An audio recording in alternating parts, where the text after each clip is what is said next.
जीवन में पूरा चलना है, बर्ताव करना, पूरी जिंदगी निर्विघ्न उलझन रहित जीवन बिताना है। मोक्ष इससे अलग नहीं है। अच्छा जीवन जीने से मोक्ष अलग नहीं है। मोक्ष का अर्थ होता है छूट जाना। अगर हम सहज ढंग से अर्थ करें तो मोह से मोह, क्षय से क्षय, मोह का क्षय मोक्ष है। सबसे बड़ा मोह है हमें अपने नकली मैं से। इस पर ध्यान दें, दो मैं हमारे पास में है, एक असली मैं है, एक नकली मैं है। असली मैं आत्म अस्तित्व है और नकली में शारीरिक व्यक्तित्व है।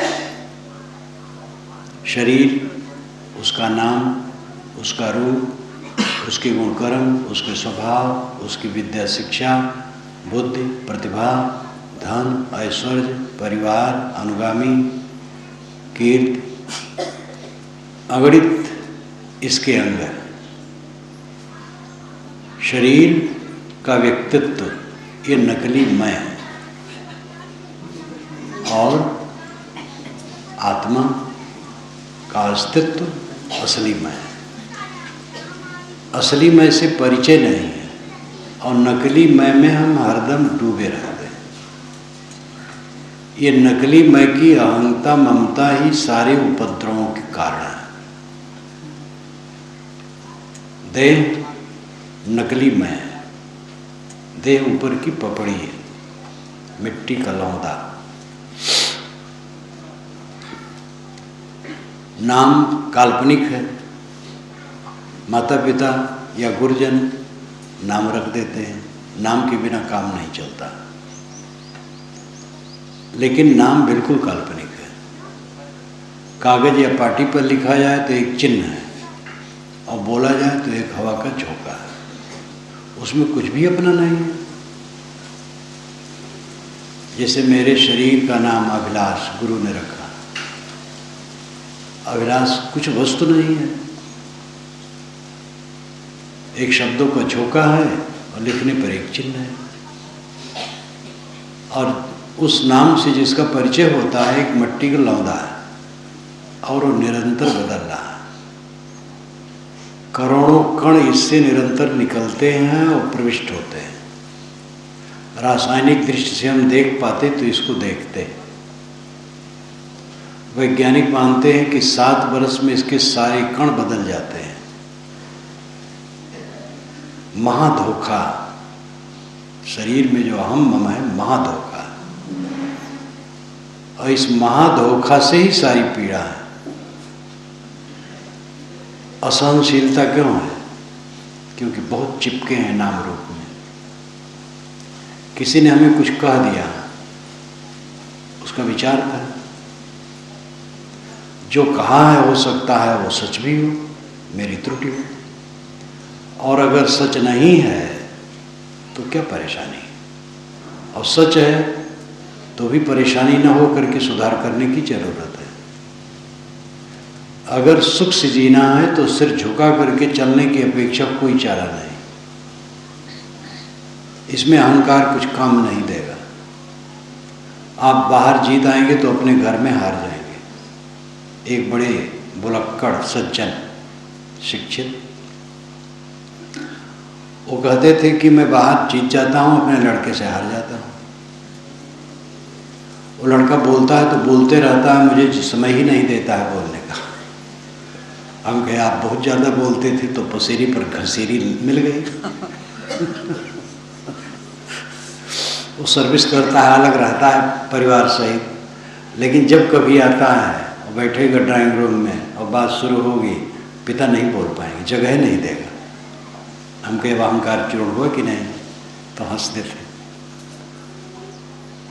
एक महिला जो प्रोफेसर है, उसका पति एक अफसर है। पति ने अपने पुत्र की शादी तय कर ली थी। लेकिन पत्नी को पसंद नहीं था। ड्राइंग रूम में कई लोग बैठे थे, तो उसने कहा कि देखो, जो तुम पसंद किए हो लड़की मैं पसंद नहीं करती। तो पति ने कहा देखो, लड़की अच्छी है, सब ठीक है, मेरी मूंछ पर ध्यान दो, मैं बात हार गया हूँ। उसने कहा तुम्हारी मूंछ चूल्हे भाड़ में जाए।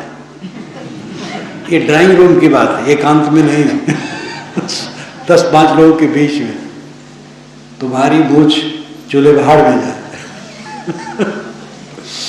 ऐसी बातें आ जाती हैं। ये उन्मादनी बात है, लेकिन सभ्यता से भी लोग कटु कह देते हैं। सबके मुंह को बंद करने का हमारा कोई अधिकार नहीं है, अपने मुंह को बंद कर लें बस काफी। अब अगर तरना है संसार से तो यही रास्ता है, दूसरा रास्ता नहीं। तरने को है दीनता, डूबन को अभिमान। ये साहब की आधी साखी है। तरने के लिए दीनता है, डूबने के लिए अभिमान है। अगला आदमी आपसे सुंदर बर्ताव नहीं करता है, चारा क्या है? पंचायत बैठाओ तो बात और उलझेगी। अपनी गलती स्वीकारो और प्रेम बढ़ाओ, विनम्रता बढ़ाओ, सुंदर बर्ताव बढ़ाओ, वो बदल जाएगा। नहीं बदलेगा तो कोई बात नहीं, अपना नुकसान नहीं होगा।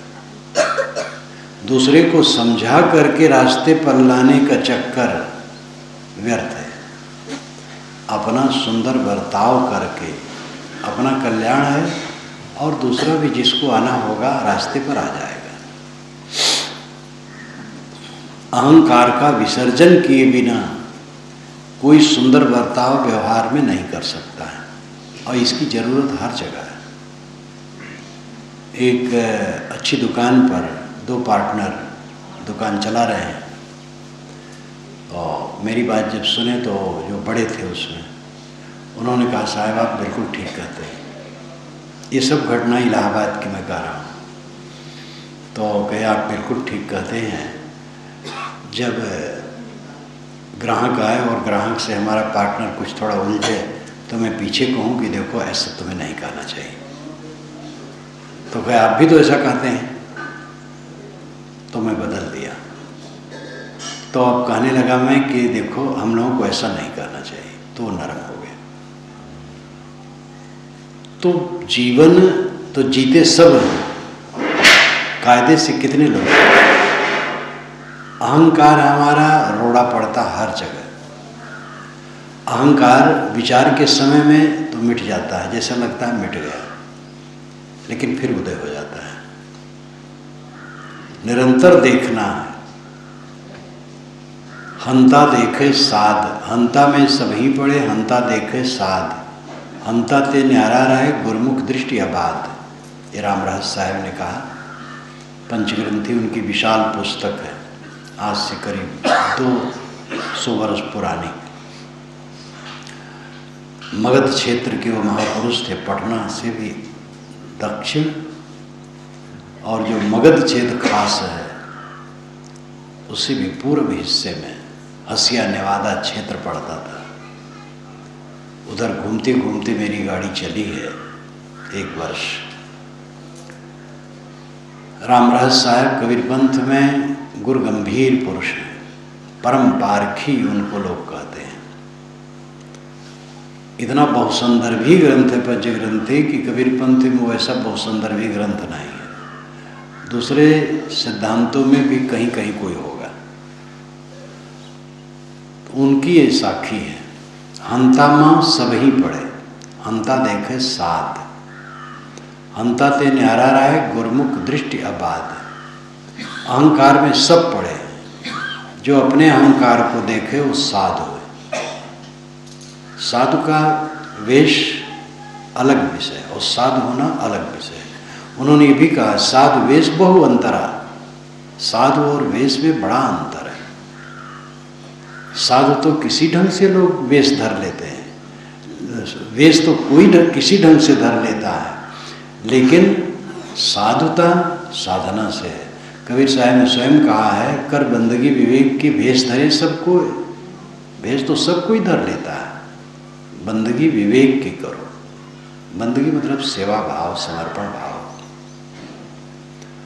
तो हंता मां सब ही पड़े, सारा संसार अहंकार में पड़ा। हंता देखे साध, जो अपने अहंकार को देखे वो साधु है।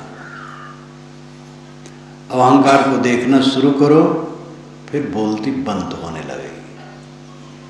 जितना अहंकार को हम देखेंगे उतना बोलना घटता जाएगा।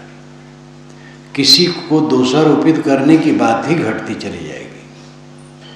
अपने को देखना है, अपने को समझना है। निरंतर अपने अहंकार को देखें और हंताते न्यारा रहे, अहंकार से अपने को अलग रखें।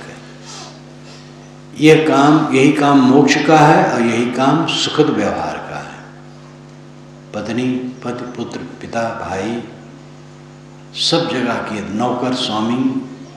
नौकर को तुच्छ देखना ये भयंकर भूल है भारतवर्ष में। भारतवर्ष में जो वर्ण व्यवस्था का स्वरूप है और मर्यादा करते करते जो भयंकर राजनीतिक षड्यंत्र चला, उसका प्रभाव नौकर और स्वामी में भी खूब है। अन्य देशों में इतना अंतर नहीं है। नौकर है, काम करेगा, काम करने के बाद जब स्नान इत्यादि करके साफ कपड़ा पहन के पास में बैठेगा तो साथ में कुर्सी पर बैठेगा, खाएगा। कोई समझ भी नहीं पाएंगे नौकर स्वामी ये नौकर है, स्वामी है। हमारे यहाँ तो नौकर है तो कुर्सी पर बैठ भी नहीं सकता है, और बात करते समय भी उसको हेट करके रखा जाएगा। अगर वो सही भी बात कहता है तो मालिक डांटेगा। ये दादागिरी की बात। मर्यादा की तो बड़ी ज़रूरत है, बिना मर्यादा के काम नहीं चलता है। लेकिन मर्यादा शोषण तंत्र बन गई। वो मर्यादा ऐसी बनाई गई जिसमें शोषण हुआ। वर्ण व्यवस्था क्या है? मर्यादा। संभोग, हत्या कैसी मर्यादा है? एक ब्राह्मण का लड़का मर गया जो बहुत छोटा था, कुल 5000 वर्ष का था। ये वाल्मीकि रामायण में लिखा है। 5000 वर्ष का छोटा बच्चा होता है, 5000 वर्ष का कोई नहीं होता है। 5 वर्ष का रहा होगा, मर गया। तो वो लाश लेकर के आया राम के दरबार में और कहा कि राजा के पाप से प्रजा का पुत्र मरता है, नहीं तो पिता के रहते पुत्र नहीं मरना चाहिए, आपका पाप है। तो ऋषियों की मीटिंग बैठी तो उसमें संयुक्त घोषणा नारद ने की कि कोई शूद्र कहीं तप कर रहा है, इसीलिए ब्राह्मण का लड़का मरा है। तो राम गए हैं दक्षिणी भारत।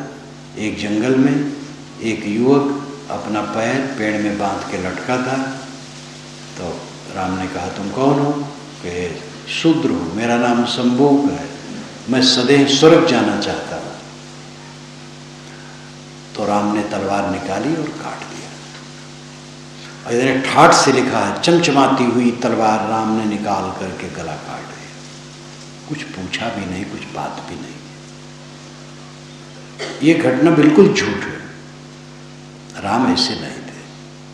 राम ने सीता जी से शादी की थी, जिसके माता पिता को पता नहीं, खेत में पाई गई थी जानकी। वाल्मीकि रामायण में 3 जगह इसका वर्णन है। और उनका युग बहुत पुराना है, तब इतना ऊंच नीच का भाव नहीं था।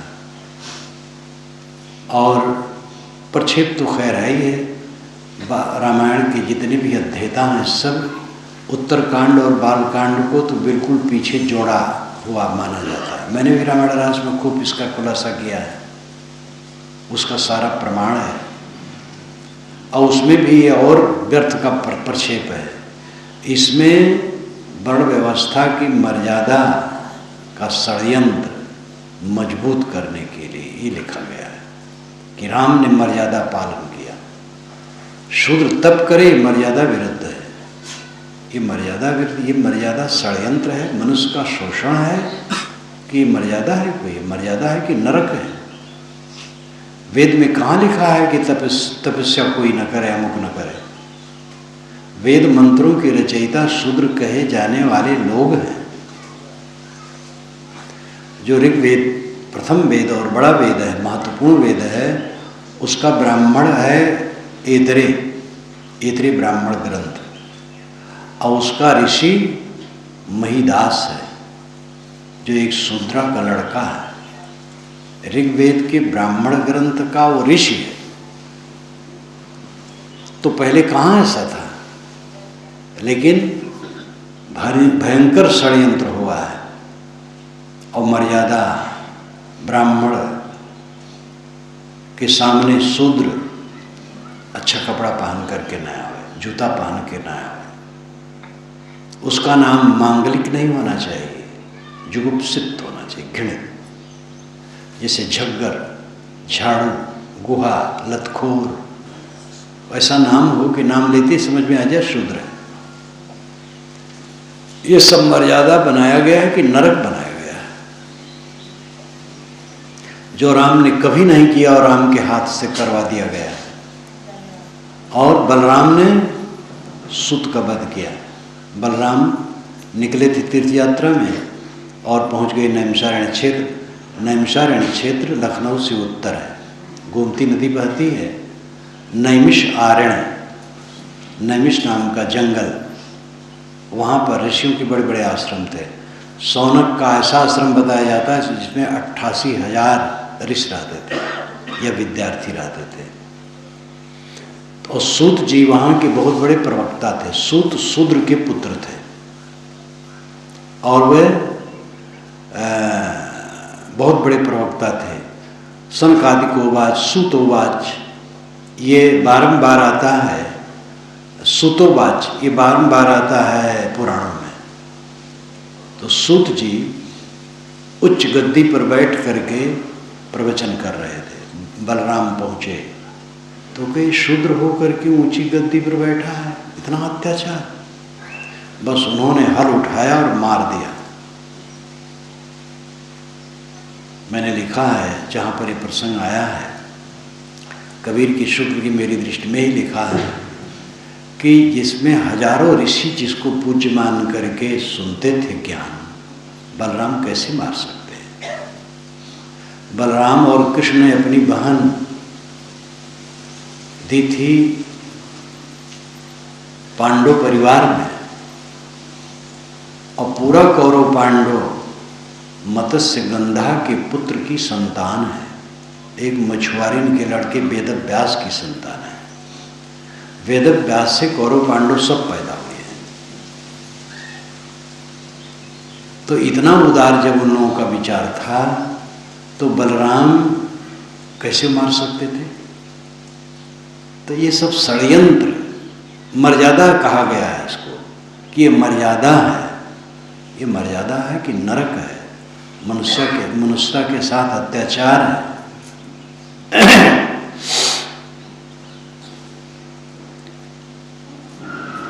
अनेक मर्यादाएं ऐसी बनाई गई जिसमें मानवता का शोषण हुआ है। विधवा स्त्री का विवाह न हो, विवाह करती है तो पाप करती है, ये मर्यादा बांधी गई।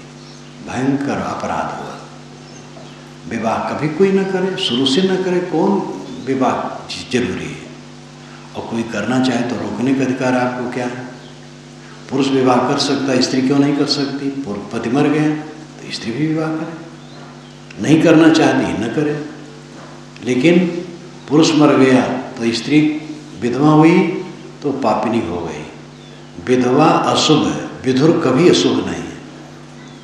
पूरे भारत में विधुर को कहीं अशुभ नहीं कहा गया है और विधवा को अशुभ कहा गया। कहीं विवाह हो, विवाह का मांगलिक कार्य चल रहा हो, विधुर आके बैठ जाए, कोई अशुभ नहीं मानता। लेकिन विधवा नहीं बैठ सकती। विधवा अगर है तो कमरे के अंदर रहे। ये सब मर्यादा नहीं, नरक किया गया, मूल्यांकन सही नहीं किया गया। और ये सब में डींग हाँकी जाती है कि वैदिक बात है, लेकिन वेद में कहाँ ऐसा। वेद में ऐसा नहीं, बीच की कल्पना। अहंकार हमारे यहाँ वर्ण व्यवस्था की मर्यादा बांधते बांधते बांधते बांधते हिंदू समाज को सड़ा दिया गया है, और उसी का परिणाम है कि करोड़ों करोड़ों लोग हिंदू समाज को छोड़ गए। अब आज भी ऐसा चल रहा है, राजनीतिक आवाज में आती है कि जब फिर से वर्ण व्यवस्था आएगी तब देश का कल्याण होगा। फिर से वर्ण व्यवस्था आवे तो जितने अध्यापक अब्राह्मण हैं सब निकाल दिए जाए तुरंत, क्योंकि पढ़ने और पढ़ाने का अधिकार उन्हीं को है और कोई पढ़ा नहीं सकता है। वर्ण व्यवस्था की कभी कोई जरूरत नहीं, मानव मात्र समान है, कोई ऊंच नीच नहीं है, अपने कर्म के अनुसार ऊंच नीच आदमी हो जाता है। तो नौकर को तुच्छ देखना अपराध है, लेकिन ये भारतीय मानसिकता सड़ी हुई, इसमें समझना बड़ा मुश्किल है। इससे सीखना चाहिए यूरोप से, अमेरिका से, अन्य देशों से। और कई अच्छाइयाँ उनकी हैं, कई बुराइयाँ हैं। हमारे यहाँ कई बुराइयाँ हैं, कई अच्छाइयाँ हैं। सब जगह अच्छाई बुराई होती है। मैं कह रहा था कि जीवन भर सुख से रहना और मोक्ष, ये दोनों दो नहीं है। मोक्ष है जीवन में निर्ग्रंथ मन, कॉम्प्लेक्स फ्री, कोई गांठ नहीं, कोई उद्वेग नहीं, कोई अशांति नहीं, कोई पीड़ा नहीं, यही तो मोक्ष है। अभी शरीर छूटने के समय आए, कोई झटका नहीं, कुछ छूट नहीं रहा, सब छोटा छोटा है। पहले से जब तक छोड़े न रहोगे, अंतिम समय में उपराजी बुद्धि, उपराजी माया, सिखई बुद्धि उपराजी माया काम नहीं करती है, ये कहावत है उधर क्षेत्र में। सिखई बुद्धि उपराजी माया काम नहीं करती है। किसी ने बुद्धि की बात बता दी है, हमने प्रयोग नहीं किया है, तो काम क्या करेगी? और उपराजी माया पैदा की तो माया है, लेकिन वो साथ कहाँ चलती है, यहीं रह जाएगी।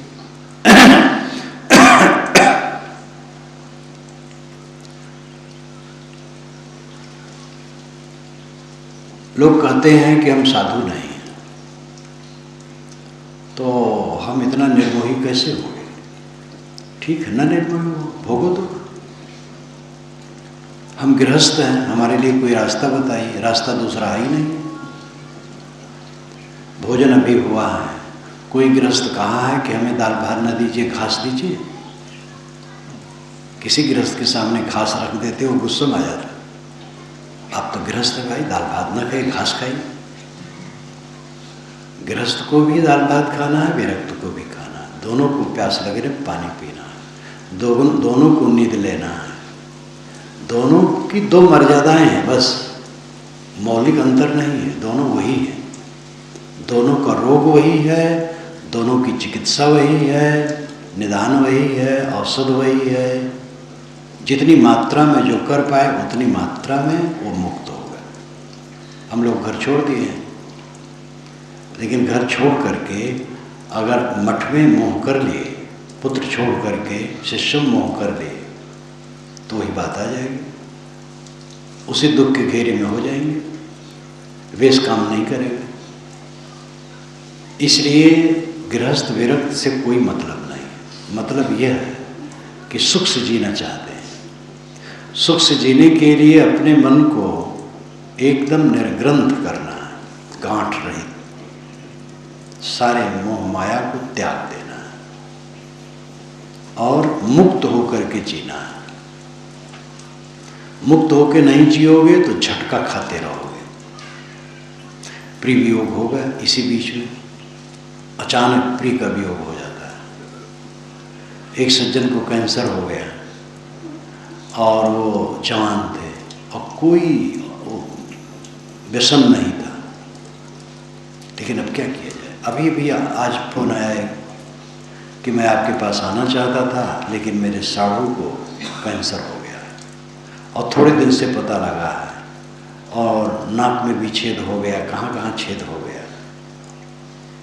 तो ये कुछ ठिकाना है जीवन का। प्रिय का वियोग देखना है, अप्रिय का संयोग सामने आना है, मुनाफा है तो घाटा होना है। घाटा क्या होता है? घाटा कहीं कुछ होता है? कुछ लेके आए हो तो घाटा हम समझे, यहीं कुल मिला है, यहीं कम हो जाता है, फिर बढ़ जाता है और सब चलता रहता है। विचारों के प्रवाह में जिसका चित्त रहता है, सारी गांठें उसकी टूट जाती हैं। कल्याण बहा और पाप बहा, दो प्रकार की मनोवृत्तियां होती हैं। कल्याण बहा, पाप बहा। पाप बहा प्रपंच में झुकी हुई मनोवृत्ति, पाप बहा प्रपंच से निकल करके संयत चित्तवृत्ति, कल्याण बहा। हमारे मन में क्रोध, द्वेष, ईर्ष्या, काम, मोह, प्रतिक्रिया, रिएक्शन, दुख, चिंता, उद्वेग, ये सब आते हैं, तो ये पाप बहा मनोवृत्ति है।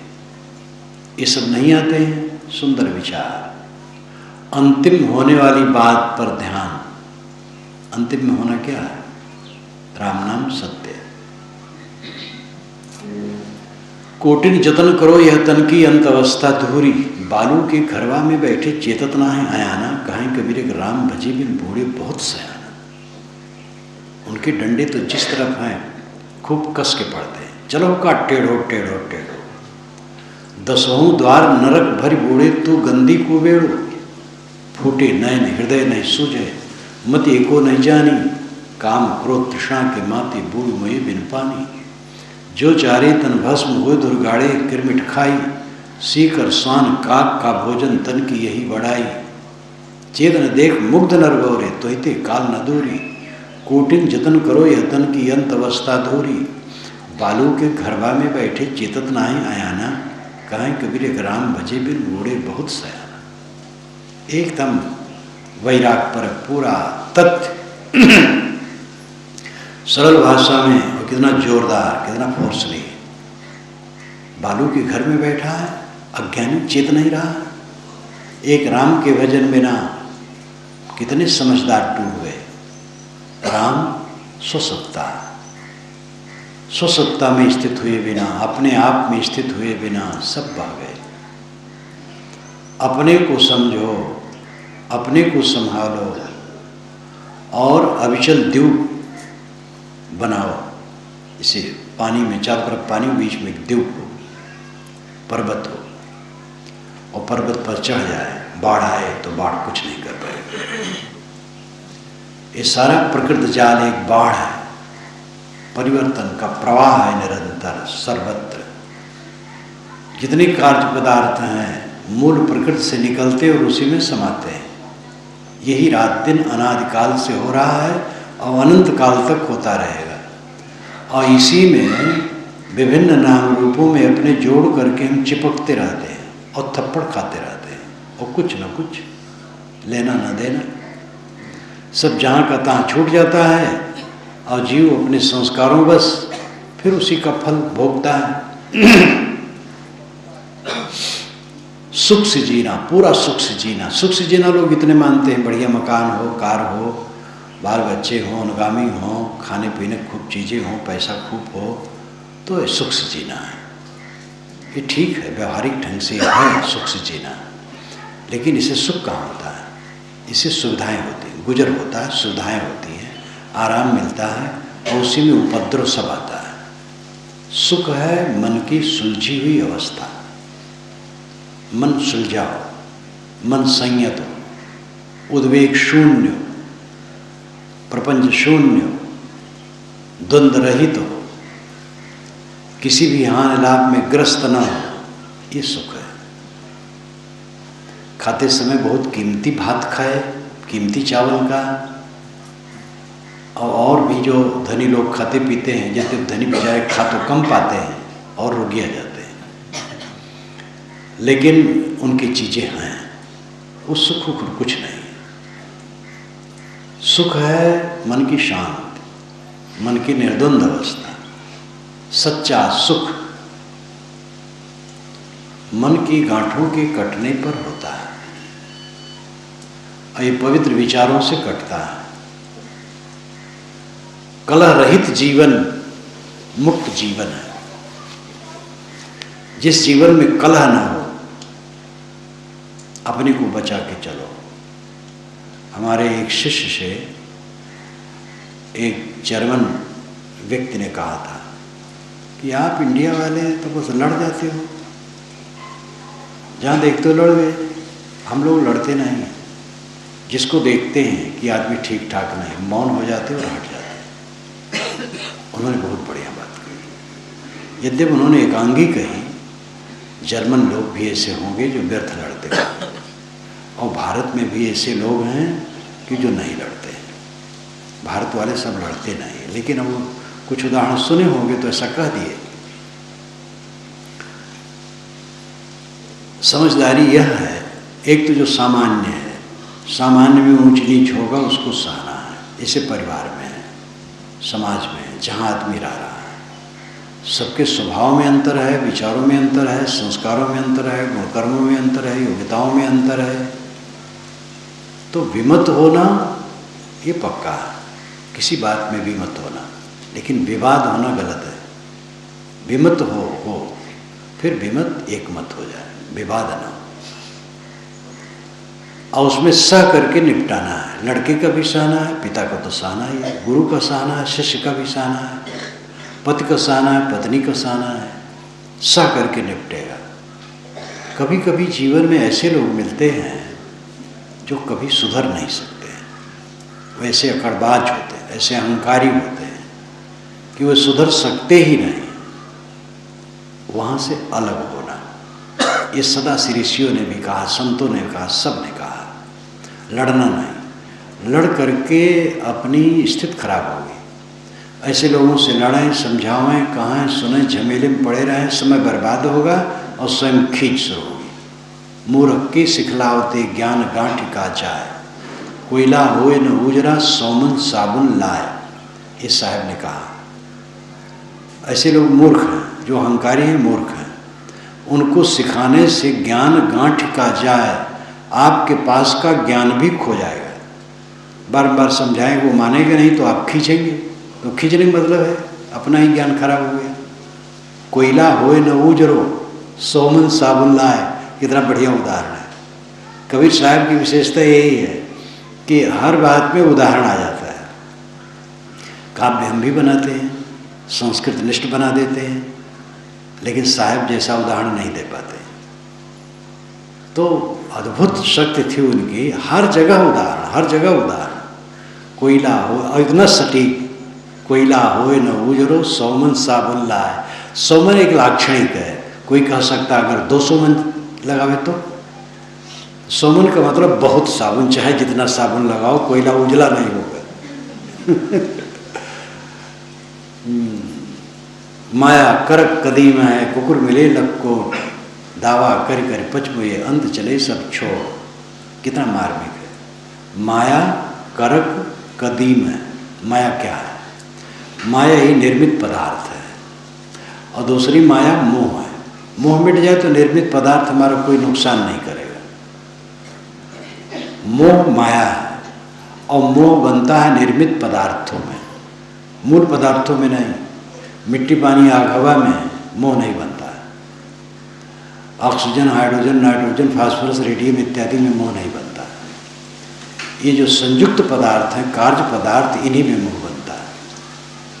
तो मोह का जो मोह माया है, और मोह का आलंबन माया है। ध्यान दीजिए, हमारे मन में जो इन निर्मित पदार्थों में मोह पैदा होता है, यही माया है। और वो पदार्थ भी माया है, बनने बिगड़ने वाले हैं। तो ये माया करक कदीम है। यहाँ साहब माया कहते हैं सांसारिक वस्तुओं को। ये करक, करक नाम सूखी हड्डी, कदीम का अर्थ है सदा से। सदा से ये माया सूखी हड्डी है, इसमें रस नहीं है। लेकिन कुकुर मिले लक्कोट, लाखों करोड़ कुकुर मिल करके इसको नोच रहे हैं, झाँव झाँव झाँव झाँव कर रहे हैं, और एक दूसरे काट रहे हैं, चढ़ बैठ रहे हैं, और दावा कर कर पचमुए, सब दावा करते हड्डी मेरी, हड्डी मेरी। अवंत चले सब छोड़, अंत में छोड़ के सब चल देते हैं। कुत्ते जहाँ हड्डी चाटते हैं, एक दूसरे से खूब झगड़ते हैं, काटते हैं एक दूसरे को, कुछ समय के बाद सब छोड़ के चले जाते, हड्डी में पड़ी रहती है। एक कितना सटीक है उदाहरण और बिल्कुल व्यवहारिक। माया करक कदीम है, कुकुर मिले लखकोट, दावा कर कर पचमुए, अंध चले सब छोड़। अच्छे पढ़े लिखे लोग, अच्छे शब्द कहलाने वाले लोग भाई से चालबाजी करते हैं, पिता से, माता से, पुत्र से चालबाजी करते हैं, पति पत्नी में चालबाजी होती है। ये सब किस लिए है? यही बिकारी वस्तुओं के लिए। तो कितने गहरे में हम हैं। हमारी जानकारी, विद्या और ज्ञान काम नहीं करने वाले हैं। काम करेगा आचरण। सारे ज्ञान का व्यवहारिक पक्ष है त्याग। क्षमा करना चाहिए, ये ज्ञान है। लेकिन त्याग करने के लिए शक्ति चाहिए।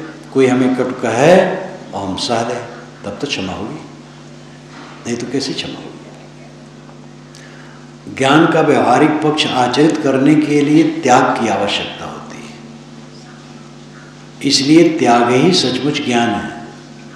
युधिष्ठिर ने महाभारत में बहुत बढ़िया कहा, पटका पाठकाश्चैचान ने शास्त्र विचिंद कहा, सर्वे विसृणो मूर्खा यह क्रियावान स पंडिता। पढ़ने वाले, पढ़ाने वाले, शास्त्रों का चिंतन करने वाले सब व्यसनी और मूर्ख हैं। एकदम कबीरी भाषा। पटका पाठकाश्चैचान ने शास्त्र विचिंद कहा, सर्वे विसृणो मूर्खा। पढ़ने वाले, पढ़ाने वाले, शास्त्रों का चिंतन करने वाले सब व्यसनी, आदती और मूर्ख हैं। यह क्रियावान स पंडिता। जो क्रियावान है वो पंडित है, जो आचरण संपन्न है वो पंडित है।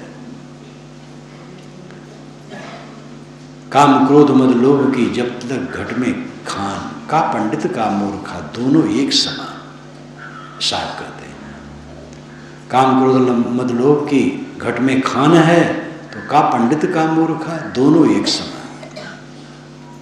इसलिए ज्ञान का जो व्यवहारिक पक्ष है वो त्याग है। कहीं भी हो, राम और भरत में त्याग था तो भाईचारे की कहानी बनी रामायण। कौरव पांडव में त्याग नहीं था तो भ्रातघाती युद्ध की कहानी बनी महाभारत।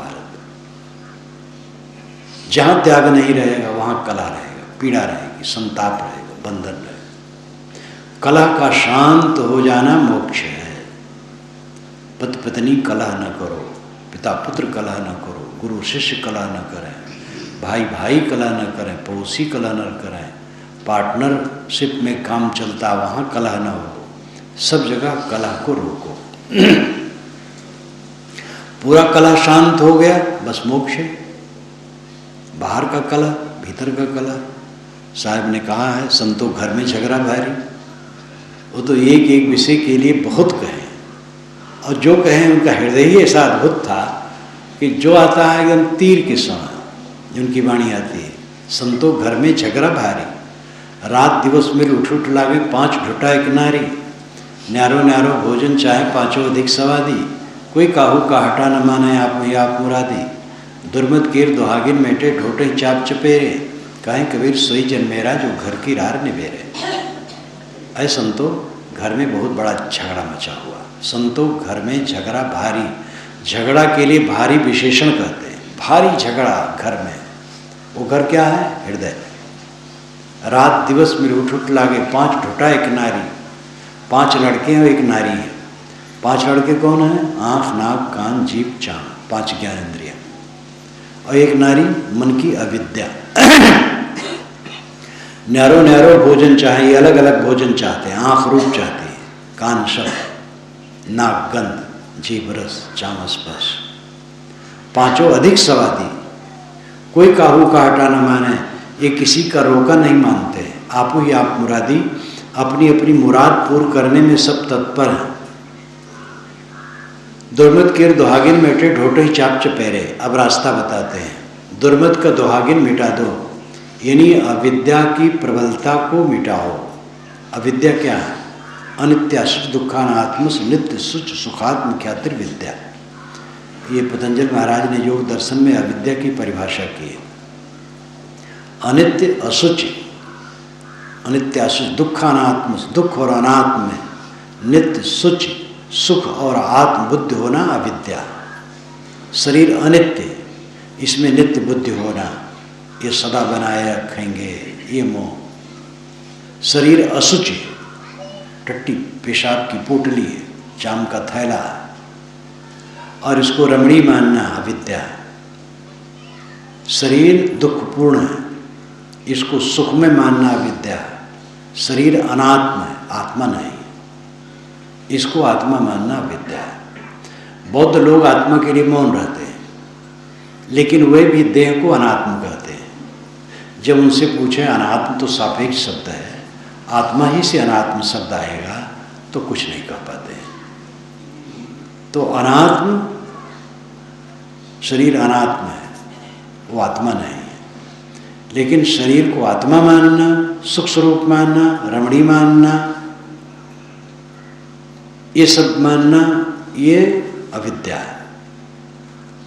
इस अविद्या की निवृत्ति, जिसका जोर है, इसको निवृत्त करे। दुर्मत किर दुहागिन मेटे, अविद्या की प्रबलता को मिटावे। विवेक द्वारा जो मन में लगा हुआ राग है उसको काटे, और ढोटे चाप चपेरे, ढोटा कहते बच्चों को।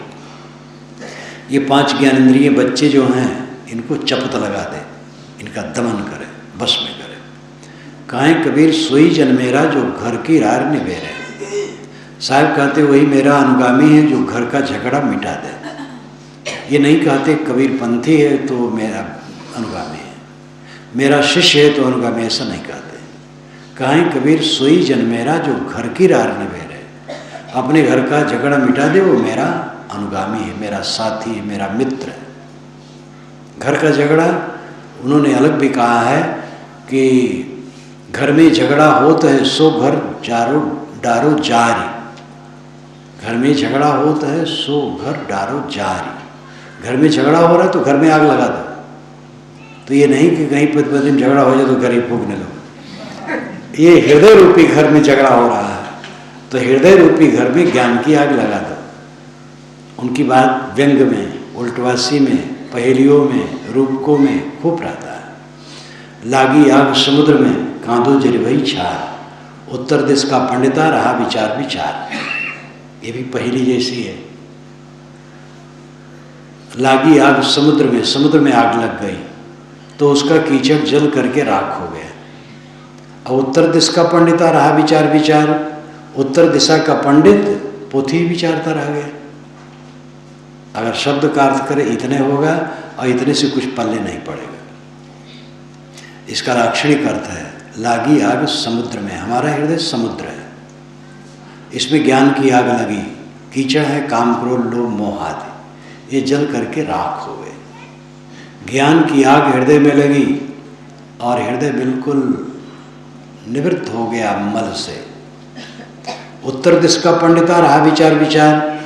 उत्तरायण में शरीर छोड़ने की आशा में पंडित पोथी विचारते रहे कि जब उत्तरायण होगा शरीर छूटेगा तो मोक्ष मिलेगा।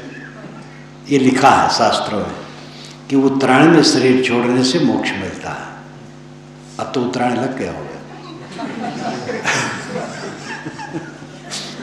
वहाँ सावन भादो तक, सावन तक शायद उत्तरायण रहता है।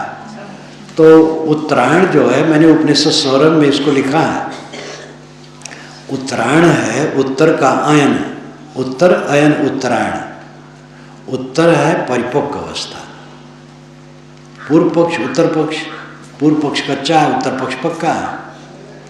तो उत्तरायण है जीवन में ज्ञान की परिपक्वता। ज्ञान की परिपक्वता का अर्थ है पूर्ण निर्मोहता, पूर्ण अनासक्ति। व्यवहारिक दृष्टि से ज्ञानी अज्ञानी का अर्थ होता है जिस विषय में हम जानते हैं ज्ञानी है, जो नहीं जानते अज्ञानी है।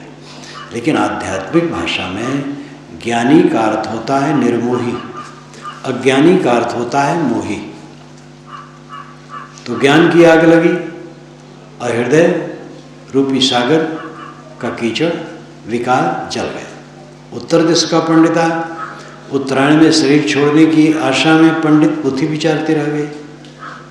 उत्तरायण है परिपक्वता, ज्ञान की परिपक्वता, न कि सूरज को होता। सूरज प्रकाश स्वरूप है, तो हमारा ज्ञान प्रकाश जब परिपक्व हो जाए, पूर्ण चित्त निर्मल अनासक्त हो जाए, ये उत्तर दिश में मरना, उत्तरायण में मरना है।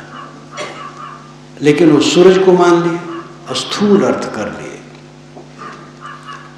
इसी प्रकार अनेक अर्थ अनर्थ किए गए हैं।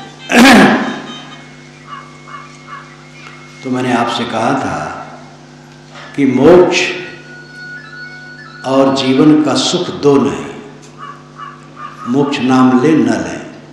हम क्या चाहते हैं? जीवन का सुख, पूरे जीवन में निरंतर सुखी रहे, दुख नाम से मुलाकात न हो, यही सब चाहते हैं। और ये होगा अपने मन के कचड़े को भस्म करने से। और आपके लिए ऐसा नहीं होगा कि सब तरफ से व्यवस्था हो जाए, सब तरफ से व्यवस्था हो जाए, ऐसा नहीं होगा।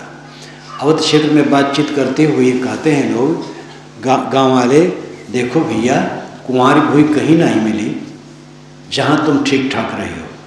कुंवारी भूमि यानी जो जमीन ब्याही न गई हो, निर्मल हो, जहाँ पर कोई विकार न हुआ हो, कुंवारी भूमि, निर्दोष जगह भावार्थ हुआ।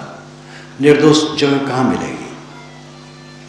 जो बड़े बड़े ज्ञानी पुरुष हुए हैं दुनिया के, कृतार्थात्मा, उनके ज़माने में भी यही संसार रहा, यही धूल धड़का रहा, यही कला रहा, यही विकार रहा, और इसी में रह करके वो अपना काम कर गए हैं। तो आपके लिए कोई व्यवस्था होने वाली नहीं है कि आपके परिवार के लोग आपकी आरती उतारते रहें और वे सब सम्मान देते रहें, और साथी बराती कट सहो, उल्टा पलटा सहो, सबकी सहो, और सिर झुका के रहो। कहानी एक का करके मैं समाप्त करूंगा। महाभारत में शांत पर्व में कथा आती है, श्री कृष्ण महाराज की उम्र 119 वर्ष की हो गई थी, 20 में उनका शरीर छूटा। उनकी आयु ठीक है, क्योंकि 100 से ऊपर कई लोग जाते। साहब ही 119 वर्ष 7 महीने और 22-24 दिन रहे। अभी यहाँ के जयपुर के एक मियाँ जी 138 वर्ष में मरे हैं। तो 120 वर्ष अतिशयोक्ति नहीं है, 119 वर्ष के थे और बहुत दुखी थे ग्रह कला से। आप जानते ही हैं, यादवों का विनाश हुआ तो नारद के पास गए कि महाराज, जो इंद्रिय जित न हो, जो मित्र न हो, जो समझदार न हो, उससे गुप्त बात नहीं कहनी चाहिए। कोई मित्र तो है लेकिन समझदार नहीं है तो फैला देगा, समझदार तो है लेकिन इंद्रियजित नहीं है तो भी वो फैला देगा। तो जो समझदार हो और इंद्रियजित हो, मन को वश में रखा हो और मित्र हो, उससे अपनी गुप्त बात कहनी चाहिए। आप हमारे मित्र हैं, समझदार हैं और इंद्रियजित हैं, इसलिए मैं कह रहा हूँ। मेरे घर में बहुत कला है। अंधक वंश, वृषभ वंश, दोनों वंशों के तरफ से, अंधक वंश, विष्णु वंश, कुकुर वंश, भोज वंश, जदु वंश में बहुत शाखाएं थी, लेकिन दो प्रबल थी, अंधक और विष्णु। विष्णु की तरफ से अंधक की तरफ से क्रूर और विष्णु वंश की तरफ से आहुक। ये दोनों लोकसभा भवन में सदस्यों का प्रतिनिधित्व करते थे द्वारिका में, और दोनों आपस में बहुत लड़ते थे, बहुत कटु कहते थे। श्री कृष्ण ने कहा कि इन दोनों के बीच में मैं पिस रहा हूँ और दोनों को कुछ नहीं कह सकता हूँ। जैसे एक माँ हो, उसके 2 बच्चे हो, परस्पर जुआ खेलते हो, माँ चाहे एक जीत जाए दूसरा हारे ना, वही दशा मेरी है। मैं आहुक और अक्रूर के बीच में पिस रहा हूँ, और जो मुझे भोग पदार्थ मिलता है आधा परिवार के लिए छोड़ देता हूँ, तो भी किसी को मुँह सीधा नहीं रहता है। मेरे बड़े भाई बलराम हैं, इस बुढ़ापा में भी उनको बल का बड़ा घमंड है। छोटे भाई आहुक हैं, वे गद, छोटे भाई गद हैं, वे कुछ काम नहीं करना चाहते हैं। प्रद्युम्न लड़का बड़ा है, वो अपने सौंदर्य के मोह में ही डूबा रहता है, और इतना कलह है आपस में कि मैं बहुत दुखी हूँ। कुछ रास्ता बताइए। तो उन्होंने कहा कि महाराज, एक दुख ऊपर से आता है, एक भीतर से। आपका भीतर का दुख है। भीतर से का मतलब है कि हमने किसी गाली दी तो उसने चाटे मार दिया, तो हमारी गलती सीधी।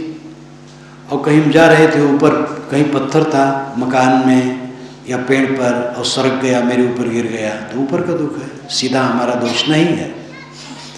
तो महाराज, आपकी स्थिति ऐसी थी, कैद खाना में तो श्री कृष्ण जी पैदा हुए थे, उनके माँ बाप को कंस ने जेल में डाला था, और जब थोड़ा सा कुमार हुए तभी कंस बोला करके उनको मार डालना चाहता था एक उत्सव में धोखा देकर, लेकिन श्री कृष्ण ने उन्हीं को मार दिया, कंस को ही। तो शुरू से ही ऐसी कुछ स्थिति थी कि जीवन में उनको युद्ध करना पड़ा। युद्ध करने के कारण अपने बच्चों को उन्होंने युद्ध सिखाया। तो जब बाहर का युद्ध खत्म हुआ तो आपस में युद्ध हो गया।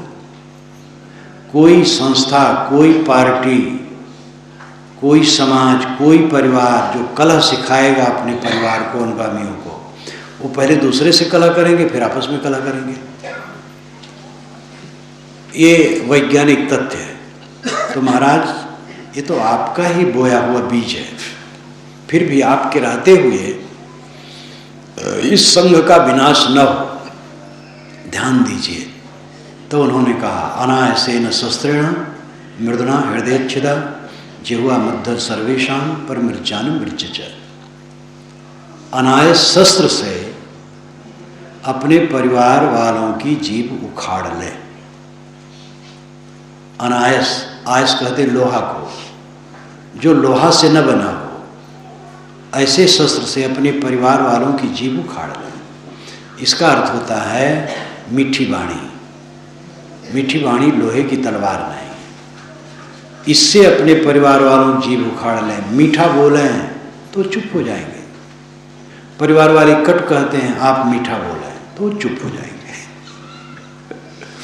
वेदात विनाशा संघानाम संघ मुख्यो अस केशव। आप संघ के मुखिया हैं और फूट पड़ने पर संघ विनष्ट होता है, आप संभालिए। जो त्याग नहीं कर सकता, धन का, पद का त्याग नहीं कर सकता, अपने सम्मान प्रतिष्ठा का त्याग नहीं कर सकता है, और जिसके बहुत लोग प्रेमी नहीं हैं, वो लोगों के ऊपर नायकत्व नहीं कर सकता है। बहुत बढ़िया बढ़िया बात हमारे पूर्वजों ने कही है। हमारी परंपरा में कबाड़ भी है और हीरे मोती भी है, सभी परंपराओं की एक कथा है। तो हमें कबाड़ को हटा करके हीरे मोती लेना चाहिए। जो हजारों हजारों वर्ष का अनुभव है हमारे पितामहों का, हम लोगों के लिए थाती है। कोई किसी को नायकत्व करना है, नायकत्व का मतलब है ले करके चलना, मालिक न मानना, अपने को सेवक मानना। ले करके परिवार को लेके चलना है, समाज को लेके चलना है, पार्टी को लेके चलना है, संस्था को लेके चलना है। तो जरूरी है कि वो नम्र रहे, झुक करके रहे और त्याग रखे, हर बात में त्याग रखे, अपने को पीछे और नीचे कर ले। संत लाओ जी ने तो कहा है कि सम्राट अपने को तुच्छ मानता है, अपने को पीछे और नीचे रखता है, और उनके विचारों का प्रभाव चीन के सम्राटों पर पड़ा था। बहुत दिनों तक उनका प्रभाव था। कम्युनिज्म जब से आया तब से लाओ त्से की पुस्तकें तो निकम्मी वहाँ कर दी गई, और बहुत उनके साथ दुर्व्यवहार हुआ, उनकी परंपरा के साथ। यद्यपि लाओ त्से की परंपरा में आगे चल करके झाड़ फूक, भूत प्रेत, जादू टोना, जंतर मंत्र खूब भरा है। ये तो जब इसमें प्रवेश किया, तो जब पढ़ा देखा तो कुल पता लगा। तो हर अच्छे पुरुष के पीछे ऐसे लोग आ जाते हैं कि वो सस्ता। अब तो लाओ त्से को परमात्मा सैकड़ों वर्षों से मान करके वहाँ पंथ चल रहा है, लेकिन उस महापुरुष ने कहा कि सम्राट और राजकुमार अपने को तुच्छ मानता है, अपने को पीछे और नीचे रखता है। प्रजा के नाते वो राजा है, इसलिए अपने को श्रेष्ठ नहीं मानता है। जो इस ढंग से चलता है वो ताओ के अनुसार शासन करता है। ताओ नाम नियम। त्याग से रहो, विनम्रता से रहो, झुक के रहो, तो नायकत्व कर सकते हो। अकड़बाज रहोगे तो समझ लो जैसे रेगिस्तान में एक आदमी अकेला रह जाए, बड़ा से बड़ा आदमी हो अकड़बाज होगा, धीरे धीरे उसका साथ सब छोड़ देंगे। इसलिए विनम्र रहो। तो जीवन में सुख से रहना और मोक्ष में फर्क नहीं है। साहब ने कहा है सुख बिसराए मुक्ति कहाँ पावे। सुख को भूल करके मुक्ति कहाँ मिलेगी। लेकिन सुख परिहरि सांच झूठ निज धावे। सांच सुख को भूल करके झूठ सुख के पीछे पड़े हैं लोग। सांच सुख आत्मसंतोष है। अब आत्मसंतोष कहते ही पढ़े लिखे लोग कहते हैं ये तो फिर विकास रुक जाना है। जहाँ हम संतोष किए विकास रुक गए। आप लोग सब क्या जो कुछ पाए हैं संतुष्ट हैं तो कितने विकसित हो गए हैं। विकास का अर्थ क्या होता है? कूड़ा कबाड़ इकट्ठा हो जाए वही विकास है। असली विकास है आत्मतुष्ट, आत्मसंतोष, निर्भय सुख। तो जीवन में सुख से रहा जाए, मुक्त होकर रहा जाए, एक बात है। असली सुख में ही मुक्ति है और मुक्ति में असली सुख है। मुक्ति है मन का छुटकारा, कॉम्प्लेक्स फ्री मन, सारी ग्रंथियों से मुक्त मन। सर्व ग्रंथि नाम विप्र मोक्षा। सारी गांठें कट गई, कैवल्य कल्याण है। यही सहज समाधि है। हम आपको चाहिए कि प्रयत्न करें इस दिशा में, यही काम करें। अंत में कोई रास्ता नहीं, दूसरा शॉर्टकट रास्ता कुछ नहीं है। धर्म वाले बहुत शॉर्टकट रास्ता बताते हैं। अमुक नदीम नहाओ, अमुक मंत्र नाम जपो, ये करो वो करो। एक पंडित जी हमसे कहे कि अयोध्या में भाषण सुना कि 28 करोड़ राम नाम जप कर ले तो मोक्ष हो जाएगा। तो मैं 25 करोड़ तक जप डाला और कुछ फर्क नहीं पड़ा तो छोड़ दिया। तो मैंने कहा 3 करोड़ बचा था, कौन जाने हो जाता। कहीं कोई फर्क नहीं पड़ा। तो झूठी झूठी महिमाएं इतनी फैलाई गई हैं धर्म में कि पूरा कबाड़ हो गया है। वो कोई नाम जपना बुरा नहीं है, लेकिन मतलब यह है कि काम क्या करना है। नाम जपना, मंत्र जपना, ये ठीक है कुछ समय के लिए, छोटा छोटा साधन है। असली बात है मन को साफ करना, ग्रंथ रहित करना, अनासक्त होना। अनासक्त चित्त ही स्वरूपस्थ होता है। स्वरूप अस्त, स्व खुद रूप पदार्थ, अस्त स्थित, अपने पदार्थ में स्थित, आत्मा में स्थित।